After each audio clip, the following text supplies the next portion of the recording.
A lot of people ask what's going to change in 10 years, but we don't ask what's going to stay the same. Just because you're good at sales or production or financial planning, right, does not necessarily mean you are good at being a leader. And a new leader is always weakest when they first get promoted. You can go Stand Chart Marathon, Adidas Sundown, right? But why not run for something with meaning? And if you decide to do everything at once, you will very surely fail.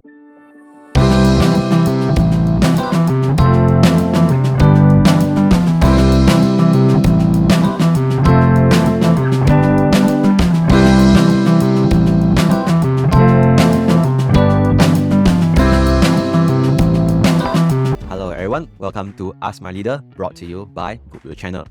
I'm Eric. I'm thrilled to have you to join us in this journey as we deep dive into the minds of today's leader. In each episode, we will explore personal growth, effective finance management, and investment strategies that have shaped the life and career of our guests.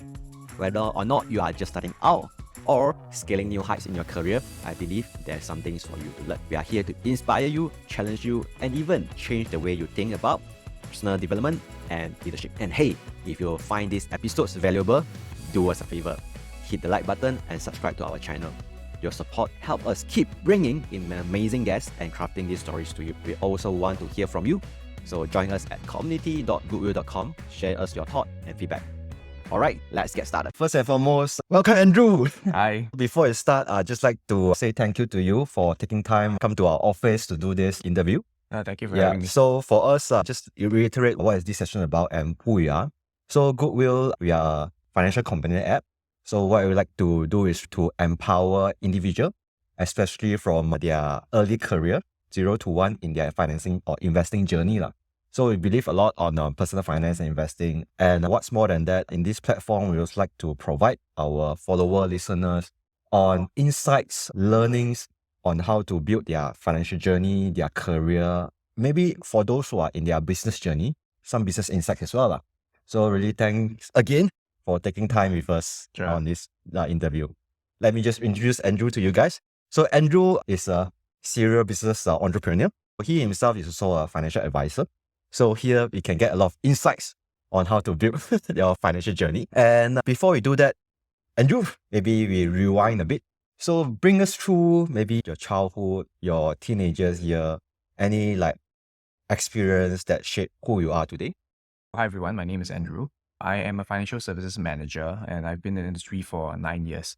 So in fact, financial planning was definitely not in the career set of choices when I decided to go into this. I graduated in 2015 from NUS Business School, and back then, I always wanted to go into something consulting or marketing strategy related. Oh, a bit different. It's completely different. So I think a lot of my friends, a lot of my peers had a shock when I came into this financial planning industry. Most of them, after they say they understand and they can see me going into it. But I think to your point about the childhood and to the point about the life experiences that shaped to where I'm at, I think it's only in the last few years, after I reflect upon it, that I've come to realize that it is very true that how you grew up, your childhood, your life experiences do shape eventually where you end up.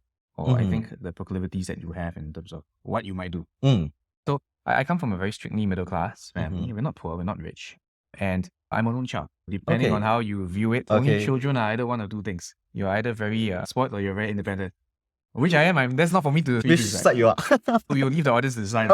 As an only child, so I have two parents. My parents are a lot older. And I grew up pretty much in a very traditional sort of Asian family. I think like most of us do in that sense. Asian parents and then only child. Then I went through the usual secondary school route. So primary school, secondary school, junior college, and then that was, so we have NS. But when you talk about Asian child, right? Yeah. Each Asian only child should be the spoiled one. Oh, it really depends. Because I think the fact that my parents were a lot older also means there's a generational gap. So a lot of times I felt that I grew up having to learn a lot of things by myself. Nothing wrong with that really. And nothing to take away from my parents again. But I feel that a lot of the values, a lot of the understanding about life, a lot of the rules of business, I really picked up from my mentors and the people around me. So for me, I grew up with that very firm belief that actually the people around you are very important. And I sought for people around me who give me guidance in that regard. So I always say that I'm the beneficiary of people who have seen further, and as I say, I stand on the shoulders of giants. But in what incidents that lead you to having this awareness to get on a so-called giant shoulder? Because for me, I'm not a single child, but I'm the middle child. People will say like I'm the happy-go-lucky person. So only until a later stage, I have this, I should really like leverage on people that I can learn from them. So how do you get this awareness at a younger age then? I think to that point also, it's that maybe so two things, right? It was only after maybe in university that I really got that big awareness that, hey, there's actually a lot I don't know. And I think when you're young, when you're growing up, you don't know what you don't know. So you're just happy-go-lucky, or you're just happy or lucky or not lucky, and you just, live through life based on what your family or what your social circumstances tell you. But then at some point in time, once you get exposed to an environment, which to me is why I think I'm a very big proponent of education, a big proponent of diversity, because once you get diverse perspectives, this is saying I once had $1, you had $1, we trade $1. At the end of it, you got $1. But if you have your perspectives and I have mine and we trade ideas, we have 2 ideas at the end of it. So I think it was university after staying in Hall. So I was in Cambridge Hall. I think Hall was a nice melting pot because it brought people of different faculties together. And I thought that was very nice. Similarly, Army, but Army for me, not so much. Because I was a logistics officer and then I was posted to Air Force Camp. In the Air Force Camp, it's not that diverse after all. It was in uni back again and I met people from different social, economic backgrounds. And then you hear how their families and how the people around them have shaped their experiences. And you think to yourself, hey, maybe there's something there that I might be missing out. And what can I do? So prior to that, right, you could say that maybe I was a little bit like the ego in the way, or maybe I didn't know what I don't know. But now that you know what you don't know, then the question is, what do you do about it? And so for me, I think university life was some of the best years of my life. It was a sandbox play. So I saw it as an opportunity to really go out there to do internships. So I did quite a number. I did 5 internships in 4 years. 5? Yeah, so across the different disciplines in a sense. So do you do like in between or concurrent with your studies? Both. So I started off in an advertising firm. So this was a concurrent stint while I was also a student project director for national talent competition. That was a NUS Business School thing. And then after that, I took a SEM off and I interned at this place called Ogilvy under the PR team, consumer PR. So I worked on consumer brands. I had a lot of fun. The hours were crazy, but I think I learned a lot. I got a lot of real experience. I then moved on into MediaCorp, the strategy team, and I took one more stint, another PR stint, but strategic PR. So I worked on clients like SK2, Cerebros, brands. And I took one last social enterprise stint that was great. So different from your first year is like marketing centric, advertising, like PR, and then suddenly become a social. Yeah, I guess that was just understanding the working environment, the business environment. So I think for me back then, and I think some of it still stays now, the way I view opportunities, there's 2 things, right? When you are further along in your career and life, you tend, once you become more successful, you attract people around you. And then that's where you have this shiny object syndrome where your focus tends to deviate. But I think back then I was very clear, even back then, that as a university student in the student sandbox, if there's an opportunity that allows me to grow, then I think I should go out there and just put myself out there and try to learn. Wow. I don't know, is this still the same? Back then, there's a joke between Shears Hall and KR. KR is always the more xiong one. Midnight, you still can hear a lot of different noises right there, very happening, and we're just happy-go-lucky. Happy-go-lucky. That's why you enjoy. We are more like chill type. So you are average of the 5 people around you. I was lucky. In hindsight, I think I was really quite lucky to be surrounded by really good people I could learn from. What is the few values that you really get from uni days that's really what you are still holding on right now? I think if I had to crystallize that into 1 or 2 things, I would say it is putting yourself in positions where you decide what you want to learn to some extent, because you don't know what you don't know really, but you just decide for yourself what is it you want to learn, and then putting yourself in a position where you can develop a skill set. So one example would be, we used to do marketing mods all the time. So some people say it's very extra, but I didn't really care what people thought, because for me, I was very clear that if my deliverable, so the deliverable at the end of the project was to deliver a marketing pitch, I would do things like, a marketing video along with the pitch. And then from that, I did things like pick up Final Cut Pro, video editing, Adobe Illustrator, Photoshop, design. So instead of just looking at it as an academic grade sort of thing, I took it as a sandbox. I think it's finding opportunities to give yourself excuses or reasons, if you will. Because if you decide that, I want to learn resilience, or I want to learn how to play the piano, for example, it's creating that artificial sort of environment and telling yourself, maybe I should just put myself out there and sign up for a piano recital if that interests you for some reason. And then somehow or rather, if you are scared, you will develop a skill set around it. I find this one very interesting because we have a different personality. So Andrew, like in all your project work, you did extra, what you say just now. So in my own lens, this is the overachiever. I don't think it was overachieving. So I think going back to the point about how you grew up and everything, I feel that I've come a long way as a person. And I don't mean that in any cocky sort of way of any sort, but to give a bit of an indicator. And this is a story I share because now I do sales training. I used to be a very, very shy, introverted person. And a lot of people cannot believe this. Yeah, no. I don't think so. But it really was the case. So I give an example. So one of my clients who does not know this, she's my client now, she does not know the story. I used to go to Catholic Sunday school. And this was, I think, back in Sec 1. So I used to be shy to the extent that you've got classmates in school, and you typically will say hi to classmates because they are friends. Okay. I was shy to the extent that in the classroom, I had 2 friends I will say hi to, but the rest of the class, I'm just shy to say hi. So there was this one instance I remember very clearly where we were going to church, and then I was on the bus. So the church is in Sengkang. So we took the bus, and then I was on the same bus as her. But then she was further away, so I didn't say hi. And then I purposely let her walk down the bus first. So the church, so this is the church, the building upstairs. And then this is the bus stop, right? So I just let her walk all the way up. And then instead of saying hi, so to avoid saying hi, not because I am an unfriendly person, I hope lah, right? But because in my heart, I was really very shy. I would just let her go up. So I let her go up first, and then to buy myself more time, I walk around the church. And this is a really weird behavior, I know. Is she your crush? No, absolutely nothing. Absolutely no interest whatsoever. But it's just a friend. It just happens that she was female. Yeah, but it would be the same for guys also. I don't know if you count, if you count that weird, if you count that like antisocial, sure, I own that. But that's just the kind of person I was. And I think coming from that perspective, part of the reason why I went all out. So I think one of the turning points, if you will, was of course NS. Yeah, I think NS it does one of 2 things. Either it's a waste of your time or you go all out and you do something about it. There is of course the in between. But I decided that, hey, why not make something out of it? Because anyway, I am stuck here for the next 9 months. So again, there's this environment where you're put in a sandbox and then you decide what you want to do with it. Again, in university, you have this sandbox and you decide what you want to do with it. And I decided, hey, why not create artificial sandboxes for myself where I can learn to play and learn to become a better person, right? Because whether you're introverted or extroverted, the reality of it is that we live in a, call it capitalist society, people-oriented human behavioral society. And if you cannot learn to interact with other people, then I think we will be at a disadvantage. So perhaps the reason why I was so well-driven, or I don't think it's overachieving because so many people are doing so much better than me. But the reason why I operated that way was because I think a lot of it came from back then, I call it a self-esteem issue, call it a desire to become a more actualized version of myself.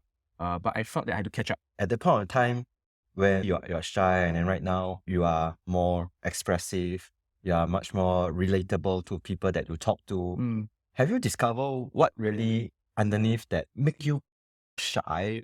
Again, going back to how we grew up and whether it's Asian parenting, and I'm not making excuses for myself at all. I think it's just a lot of times we take a lot of the things that we have in our environment for granted. Like growing up in a happy family, growing up in a family where, a Friday night dinner is a thing, or growing up with siblings. Where does go where? I don't know, right? So it is what it is, right? Or having people you can rely on, being very close to family. I think so. It takes a village to raise a child. I've come to realize the importance of that. So I think I feel that I had to learn a lot of the skills of being relatable from scratch. I had to grasp at straws and I had to be very functional about it. So I think even until quite recently also, in my first few years in the career, so people say, Andrew, you're very cool, very unrelatable. People see you as very competent, but you're not so warm. And I think for the early days, I think I felt like there was an ego there to say that, what do you mean? You're talking nonsense. But as I reflect upon it later on, I feel that, and why is it? Because if people are saying it, of course, people are entitled to their own opinion. But if people you care about are telling that to you, then I think you better sit down and listen. And I think it's about leaving your ego at the door and listening and making something out of it. And I think Simon Sinek says this, it's about the finite game versus the infinite game. If you think that you're stuck in this body, assuming we have an average life expectancy on 83, 87 in Singapore, then you have one of 2 choices. Either you stay in your shell for the next how many years. So I remember this thought. Either I stay in my shell for the next 70, 80 years, or I do something about it. And look at you now, because you're like community lead. Well, you're advocating financial literacy. You're the head of community when you're somebody who was like a very shy introvert person. From your journey until your unis, and you said you want to be a strategist or consultant, what have changed? What happened, Andrew? Because to give a context to listener or follower, some stigma in Singapore, Malaysia, some stigma of people looking at financial consultant, financial advisor, and then to step into this space is a big hurdle. Mm. And on top of that, your first intention is not there.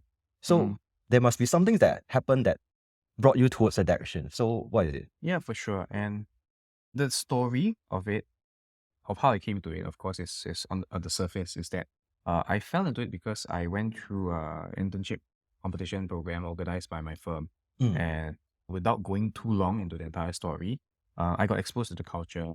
I got exposed to the people.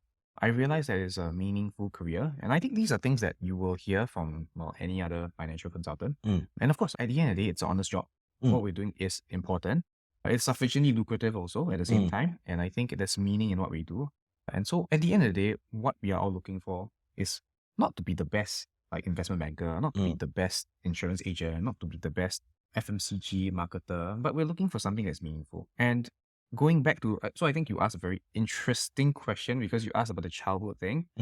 In hindsight, it's only in later years that I put this all together. I think intrinsically, what I really appreciated about this career was the fact that, so I think anybody who goes into any sort of sales, entrepreneurial career has some sort of a non-wanting to defer to authority. That's one. That means you want to be your own boss, if you will. Yeah, you want some autonomy. That's one. And then, of course, is the fact that there's a potential, right, that you can control the results to some extent because it's a matter of how hard you work. And then, of course, it's the fact that I graduated from business school and I said, okay, if I put myself in this environment, am I better poised as compared to the rest of the market, right, to be a good financial planner? That's a question mark, but I think all things considered, you can only control the certain things, but the hygiene factors are all there. And how I grew up also really influenced that because having shared that background that you know a little bit about how I grew up, I think one thing about me is that I'm a very loyal person. And somebody being very steady to me, I mean in English, is very important. So I liked the fact and I appreciated the fact that insurance, financial planning, so professional skill sets aside, of course, that's a non-negotiable. I always believe that financial consultants absolutely need to do their homework, especially if you want to stay competitive, right, in the future and in future-proof your career, right, your life, you have to be an expert. So the expertise is non-negotiable. But what I liked about the fact is that it goes to the heart of human behavior. That it is all about steadiness, right? If a client is willing to put their life with you, if the client is willing to put their money with you, if they can tell you how much is in their bank account to do financial planning, the trust is there. And I think there's a lot of trust. there's a lot of trust, Yeah. right? Oh, there's not a lot of trust when you just buy from the agent who's just selling your plan, right? There's all sorts of different ways to have a financial planning relationship. But I thought to myself, okay, what does the best sort of financial planning relationship look like? What sort of friendships and relationships do I look to build? And then intrinsically, I look back and say, okay, what kind of personal growth am I expecting to see? Because if I know that I myself, okay, I've come a long way, but I still think that I'm maybe a bit stubborn, right? And maybe I'm a bit headstrong. And then what is something that could humble me to some extent or put me in an environment where I have to be out in the deep ocean? And I thought that lined up quite nicely. So I think it's only... So you're a person who like challenges. It sounds like I'm a sucker for punishment, but this is not really the case. I just believe that if you ask yourself, what's the meaning of life? And then there's this saying, right, that where do you find the most potential? Yeah, where do you find the most potential? You mean in my career, my work? No, in life. Okay, I'll In give you life, an answer. You okay. find the most potential in the graveyard because all these people have all that untapped potential.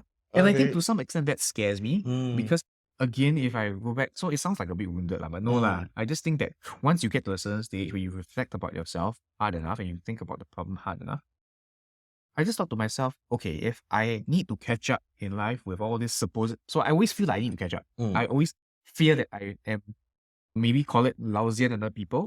But because of that, I pursue excellence because I feel that it is always important to pursue meaning and to pursue personal growth. And I think this career is challenging. It has been challenging, right? The technical aspect gets more technical and interesting and complex, which appeals to the intellectual side of things because then it's like solving a problem.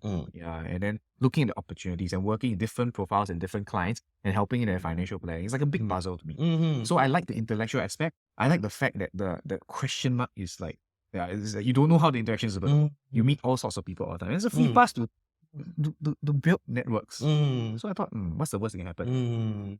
When you mention it kind of string together, when you talk about you like to be a strategist, actually you're essentially a strategist, a financial strategist for them. Yeah, I don't like to use the word, but you're right. So I know some people call themselves financial strategist. I would just say financial planner. So I think a lot of the things that gave me meaning back in the times when I was doing internships or in the projects that I worked on, I realized that intrinsically, this career actually ticked off on it. In that context, there's this saying whereby I also heard from my mentor is in the end of the day, what do you like your urology like? Yeah. Yeah, what do you like people to talk about and say about you? Mm. And then from there, we work backwards. Yeah. And so we know what to do next kind of thing. Yeah. Yeah, so I see what you have mentioned just now tie in to this thing, Yeah. which is in the end of the day, whether is it meaningful Mm. in our lifetime, Mm. and then whether is it worthwhile to pursue.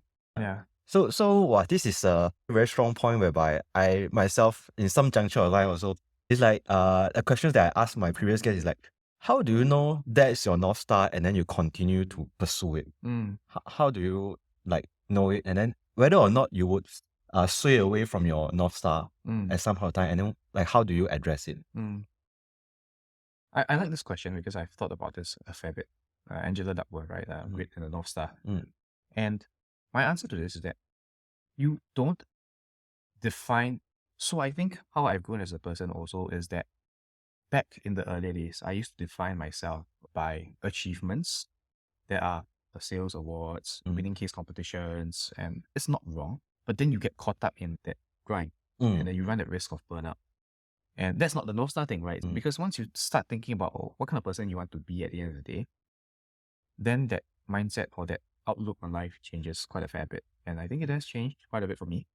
What I will tell younger people now, my associates all the time now, is this, that it is not about finding something you can be passionate about immediately. Like there's this saying, go and pursue your passion all the time. But truth be told, how do you know what's your passion? It's at that point of time, you 3分钟热度, you want to do something, right? Or at that point of time, because all your friends are doing this, or because you study a certain course, therefore you must be something like that. Yeah, right? everyone go for banking. And now it's computer science, and then eventually it will be engineering again. It will be AI at some point in time also. And to that point also, the related questions. A lot of people ask what's going to change in 10 years, but we don't ask what's going to stay the same in 10 years, right? In investing as well.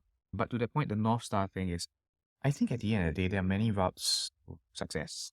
Yeah. And I'm not like very successful at all. I don't think so. But I believe that success is a broad definition. But as long as you find something you can believe in, then you can always shape your passion around it. Yeah, because you cannot always be passionate about something.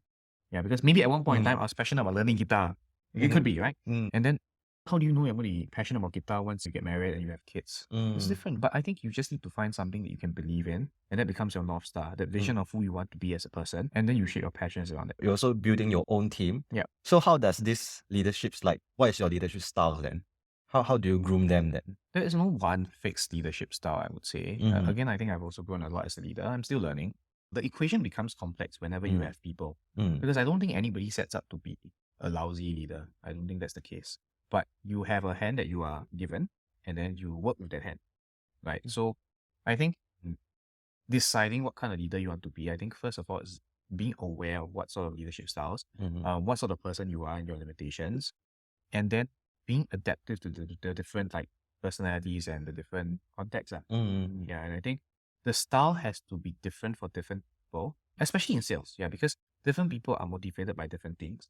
But I think the role of leader at the end of the day is to create an environment where the team can flourish and feel safe. But as to what flourish means, as to what feel safe means, it also depends on which phase of growth that team or the culture that you're building is at that point in time. Is there any challenges or events that happens that make you feel down or sad, whereby you thought you have done something not as good? Is there any point of moment or challenge that you have faced, and how you bounce back up from there? So for sure, I think back in the earlier days as a new manager, and I take this with a lot of ownership because I think as a good producer, so if you're good in sales, or if you're a good individual contributor, just because you're good at sales or production or financial planning, right, does not necessarily mean you are good at being a leader. And a new leader is always weakest when they first get promoted.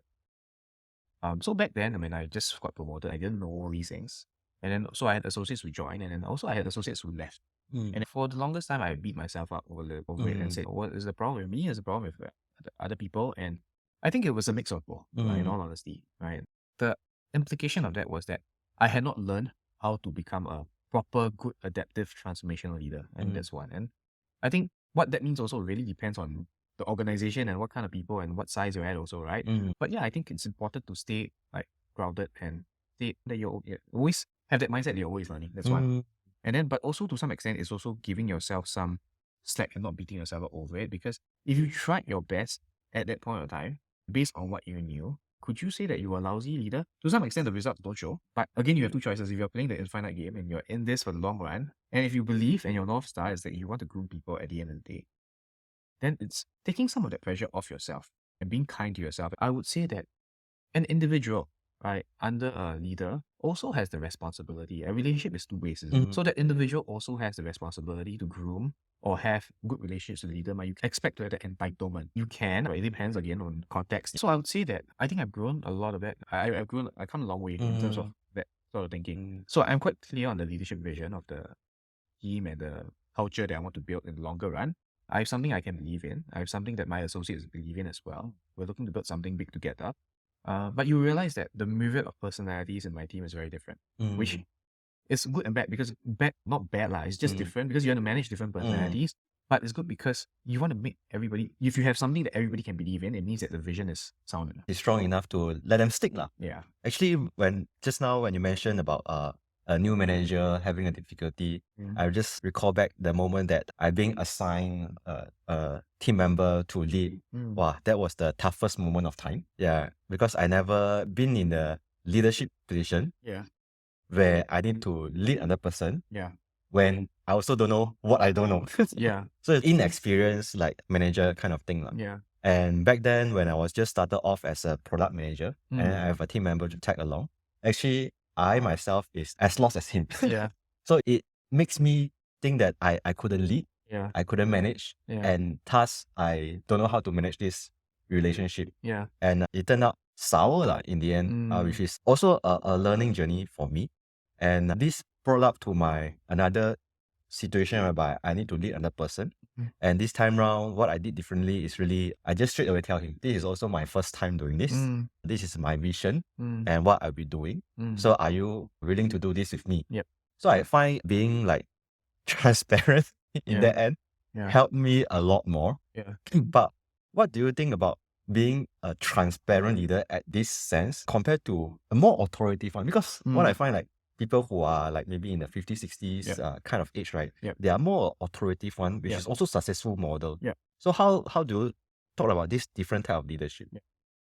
So what I would view this as is that it again goes back to depends.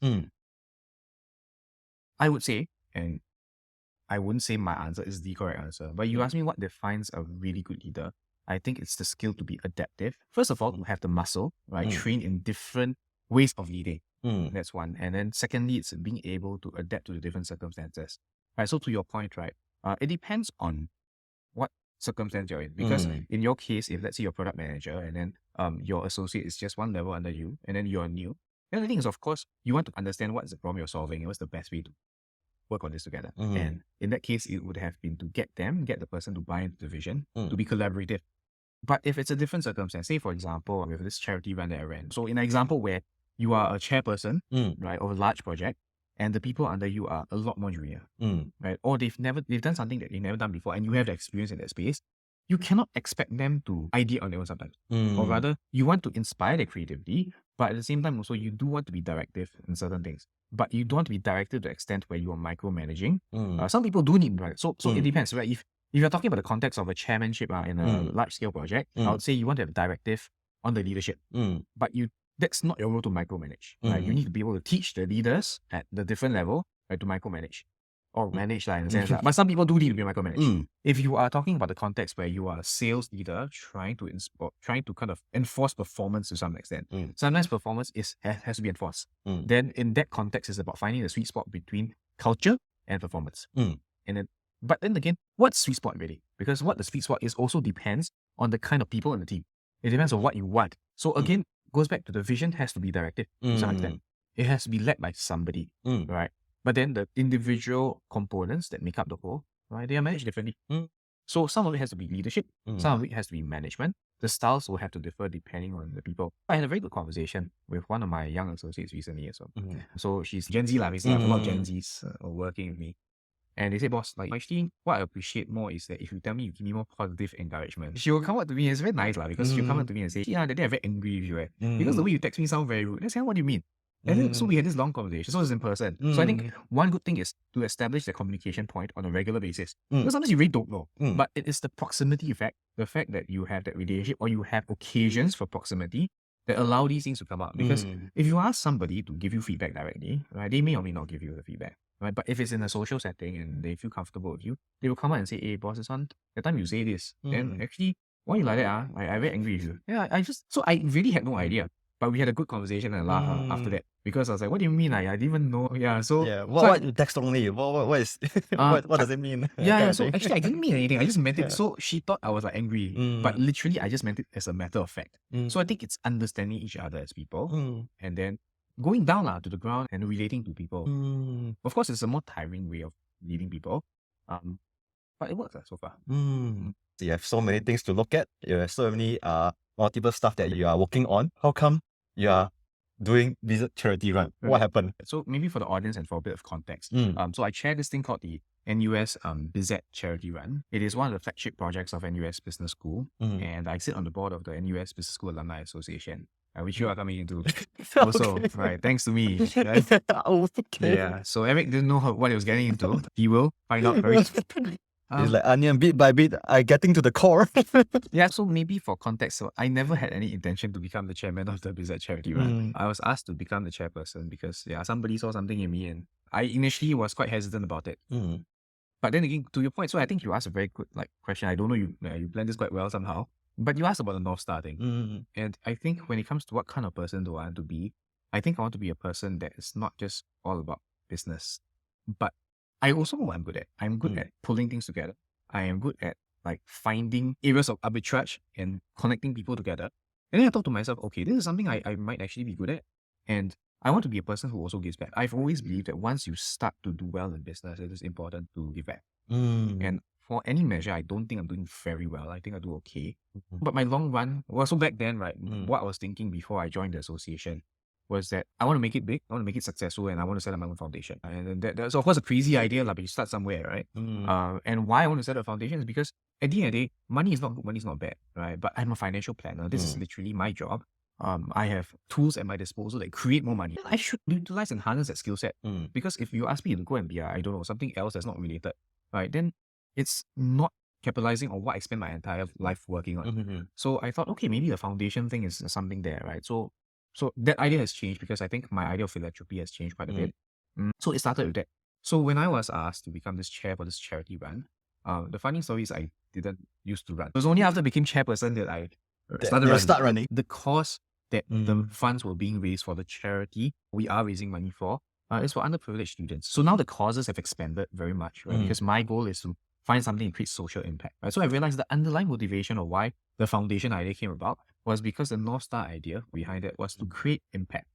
So and to do good, because money is not good, money is not bad, but money can create an impact. I firmly believe that. And I thought to myself, okay, so if this is something that allows me to grow in that area, then it's again putting yourself in that position where you can grow. And so I said yes. But see, then it spun off very quickly into something pretty big, because back then I was just thinking to myself, like, is it a run? But I came to realize actually the Bizad charity run is not really about the run. So the facet of the run, it has to be organized beautifully, it has to be executed, because there are professional runners who do come for the run. But the meaning of the run is not really, the run itself doesn't actually raise money, if you think about it. So one thing we did very differently was that 100% of the race fees this year actually went to charity. So there's a lot of back-end engineering that worked out. But if you think about it, even if you say donate per ticket $28, and then you have 1,000 runs, how much is that? 28,000. Yeah, so it's not little, but you're not talking about like the millions that are required to really make a difference in perpetuity. So to me, I saw it as three things, right? Number one, the Bizad brand, right? So I'm all about brand, I'm all about marketing. So you can see how it aligns, right? There's alignment somehow, because strategy, brand, I love that. Yeah, it's an expression of that. The charity aspect was something that I wanted to be able to create an impact for. And the run itself, you still have to run operations. Yeah, and it's a project that actually creates a difference. So why not? So why not just run for the sake of running? Because you can run anytime, right? You can go Stand Chart Marathon, Adidas Sundown, right? But why not run for something with meaning? And there's additional meaning that why not? I think I'm really lucky to have this conversation with you, because throughout this conversation, I can see everything come into place and how all this talk come into place. Yeah. And I just find you are really very humble. You say that you are not like doing some, maybe you can do better or whatever, but you are really, what I see right here is, at my first impression, of Bizad charity run, like what you said, oh, it's all about run, ma. There's just like a one-day event that we need to execute, performing nicely, and that's it. Okay. Then that's one of the many reasons I say, okay. Because I thought, you need some preparations, you need some fundraising. But just soon after I met Andrew, we started talking about it. Oh my, it's like much more than that. Not just the run, the preparation of run, but also the organizing team. We also need to think about how to really empower this student group, 40 people, to really run this event in synchronicity, which means we are in a single vision to execute this nicely. Because students, they are very distracted. I should say, back then, I'm very distracted. It's not an excuse, it's not criticism, right? To be fair, it's just a reality of things. Yeah, and that's okay because they are at where they at, we are where we're at. There are people further than us who are where they're at also. Yeah, so it's very admirable in the sense that you are not just thinking on the run itself. It's more of the end objective itself, which I find when there's other parties that come in, they say, hey, why not we do some collaboration? And then there's all things that I see is never say never or never say no. And then we see how we can collaborate and work things out before you say yes or no. Because at first I thought this is a big enough stuff, but there's a lot more things coming in whereby we can make it better. That's when I also follow and then see what we can do on it now. But to be very critical about my own leadership on this also, I think the challenge here is that when you have a say yes, okay, so I don't entertain random ideas either. But see, the more things you entertain, then the more either work you create or the more things that could potentially distract you. So I'm always very conscious about this. Yeah, but it's just the North Star thing is there, right? And the North Star for the project is that if we can create something that creates massive social good and we can connect the dots and string everybody together, because there's a lot of inefficiencies in the entire ecosystem. What if we connect everything together? So I guess it's like solving a puzzle. Yeah. So a strategic mindset in charity movement. I think that's charity movement for a greater good. Yes. And then maybe before we end off, there's one thing that I would like to ask on your so-called your current goal and current stuff that you'll be working on, because right now with things that you had on hand, I also see that, hey, you're also interested on like your batik, and then a lot more different things that come in. Now I would like to ask, which is, with so many opportunities appears, come to your journey on in your life. So how do you decide which is a yes, which is a no? Maybe the parallel I'll draw to also investing, maybe, because since this is, after some extent, investing, Thanks for finance, pointing literacy that, sort of podcast, is that I think it depends on, I realize the answer always depends, but that's really the case. Same thing with financial planning. Is this insurance plan good for me? It depends, because it depends on who you are, what your proclivities are, what your risk propensity is also. And so the answer to that, I say it depends. It's because, here, let's give a relatable analogy. Like it's like Taylor Swift. So Taylor, are you a Taylor Swift fan? Not really. I'm not. So you can say anything about her? That's what I appreciate Taylor Swift's music, and I really love the fact that the business strategy is a machine. But if you think about it, so the latest Eras tour was a culmination of all the different eras in life. So you got different albums associated with different colors, different phases, different boyfriends she broke up with. But it's like Steve Jobs said, that you cannot connect the dots going forward. You can only connect it in reverse. This Eras tour came about because it was a connection of all these things. So I think the challenge with shiny things or shiny object syndrome is that if you decide to do everything at once, you will very surely fail. Because if you apply yourself 10% into something and then you say, okay, maybe this looks shinier, and I do 10% into something else, right? And maybe I should start a business, and maybe, no, I should do a corporate job, or maybe I should do crypto. You will see that unless you put the pedal for an extended period of time, and unless you have focus, you will not see results.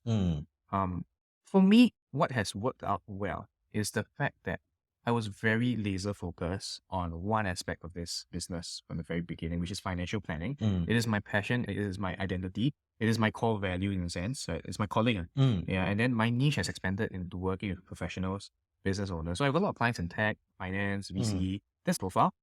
And then because of that, I have broadened that understanding. And plus, we combine that with the marketing strategy aspect of things also. So a lot of things that I do are pretty much turnkey. They may look random, but none of it is actually random. Because at the end of the day, what I look at is, where does this fit into my long run? But to your point, the language you're using here is North Star. How does this fit into my long run North Star as a person? How does it fit long run into the vision for the team of what we're trying to build as a collective group? And then I entertain only if it fits within that. So if it's spaces that I don't play in, I immediately say no. So it's being focused on that. But you also got to realize that I outweigh the effort I need to put in versus the potential, the upside and the downside. Same thing with investing. Because unless you're an accredited investor, you probably have no business trying to invest into a accredited investor fund, because if your starting capital is 50,000, so to give an example, there are some policies out there which allow you access into accredited investor funds. But there's a reason why you are a retail investor.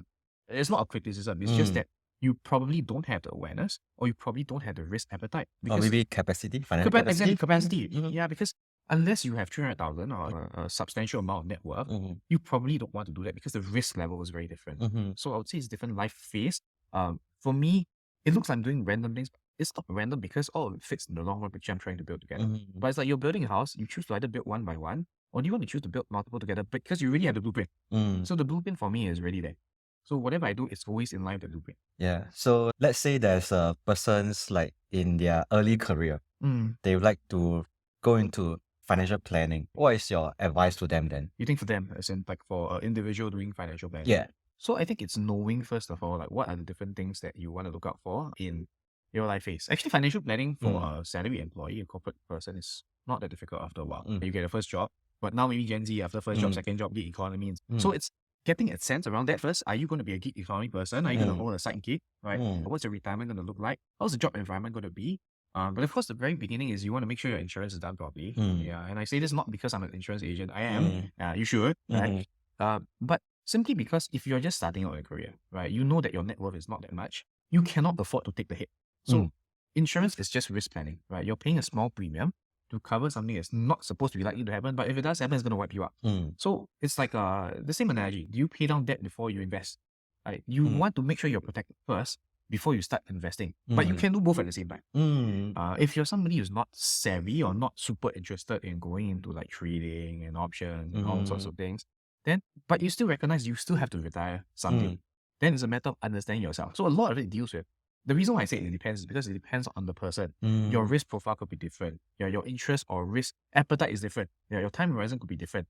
So it's deciding, okay, if I know that I'm definitely going to retire, so you decide, right? So success is two things. You decide where you want to go, and then you decide what you're going to do about it. Yeah. So if you know I want to retire at 55, so it's about having a goal, right? Have the goal, and then decide how you're going to allocate your assets accordingly, but don't forget the basics. Well, I think also what you have mentioned earlier is you know how you die, and then you plan towards it. You know how you die. Along the line, which is really resonate with you a lot. It's like really understanding yourself. Understanding yourself. Yeah, Yes. understanding what you want.